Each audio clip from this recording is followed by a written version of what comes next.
Assalamualaikum warahmatullahi wabarakatuh. Perkenalkan, nama saya Iklima Aldina Tunisa dari PGM I3.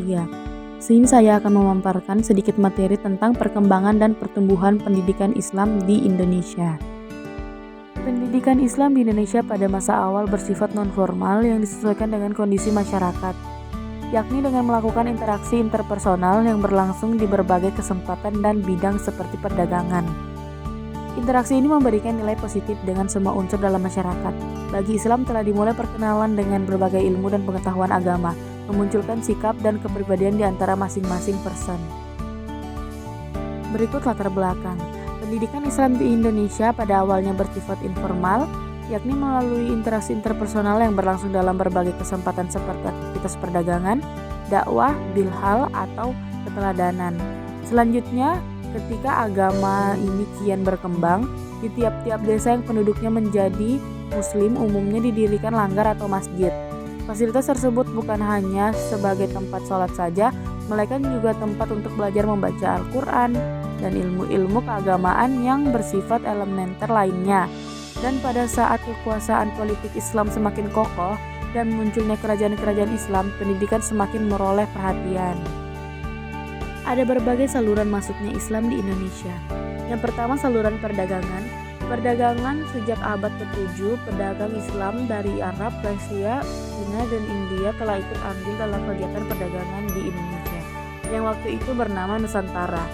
Kedatangan para penganjur Islam sebagai upaya menyebarkan Islam di Nusantara sebagai misi kenabian. Bagi penganjur Islam, pedagang sebagai sarana paling baik untuk menyampaikan ajaran Islam baik dalam bentuk lisan maupun perilaku. Dan yang kedua, ada tasawuf. Pendekatan tasawuf dalam berdakwah sangat komunikatif, disebabkan jamaah diarahkan dengan suasana hidup yang sederhana, gampang menyesuaikan dengan keadaan masyarakat. Bimbingan agama dapat berlangsung di mana saja, di rumah, di masjid, dan lain sebagainya. Bagi sufi, memiliki keahlian dalam menyampaikan dakwah, diantaranya dengan menyembuhkan penyakit dan lain-lain.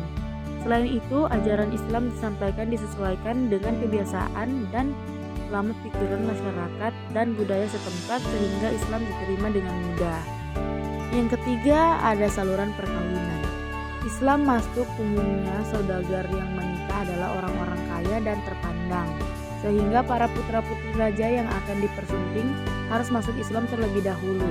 Jalur ini memiliki andil besar dalam penyebaran Islam di tanah air Indonesia, salah satunya berkat pernikahan. Jalur pernikahan ini ditempuh para ulama sekitar abad ke-11 hingga abad ke-13 Masehi. Para saudagar Muslim dari Gujarat, Arab, Benggala, dan lain menikah dengan orang Indonesia. Saluran yang terakhir itu ada akulturasi budaya. Uraikan secara singkat, akulturasi budaya sudah berlangsung sebelum masuknya Islam, yakni akulturasi antara kebudayaan Indonesia dan Hindu. Kemudian akulturasi terjadi lagi setelah agama Islam masuk bersama nilai-nilai kebudayaannya. Salah satu media penyebaran agama Islam melalui kebudayaan adalah wayang. Para dai memberikan kesan kepada masyarakat bahwa Islam sesuai dan tidak bertentangan dengan budaya mereka, sehingga mereka memeluk Islam dengan sukarela. Cara dakwah ini dilakukan oleh Wali Songo atau 9 wali penyebar Islam di Jawa. Pertumbuhan dan perkembangan Islam zaman kerajaan. Yang pertama, masa kerajaan Islam di Sumatera. Kerajaan di Sumatera meliputi Kerajaan Samudra Pasai, Kerajaan Perlak, dan Kerajaan Aceh Darussalam. Ketiga kerajaan tersebut berada di Aceh, daerah paling ujung dari Sumatera. Yang kedua, masa kerajaan Islam di Jawa. Kerajaan Islam di Jawa meliputi Kerajaan Demak, Pajang, Mataram, Cirebon, dan Banten. Pendidikan Islam yang berlangsung di Kerajaan Demak, Pajang, dan Mataram beriringan dengan kegiatan dakwah Islam yang dilakukan para ulama dan para wali. Yang ketiga, metode atau pendekatan pendidikan Islam Wali Songo. Ada beberapa jenis pendekatan Islam yang dilakukan Wali Songo dalam mengajarkan agama Islam, yaitu modeling, substantif, tidak diskriminatif, understandable, dan applicable, dan pendidikan kasih sayang. Yang keempat, Kerajaan Islam di Sulawesi. Kerajaan yang mula-mula berdasarkan Islam adalah Kerajaan Kembar Goa Talo tahun 1605 Masehi. Rajanya bernama Imalingkang Daeng Mansyonri, yang kemudian berganti dengan Sultan Abdullah Awalul Islam. Menyusul dengan di belakangnya Raja Goa bernama Sultan Alauddin. Yang kelima, masa kerajaan Islam di Maluku.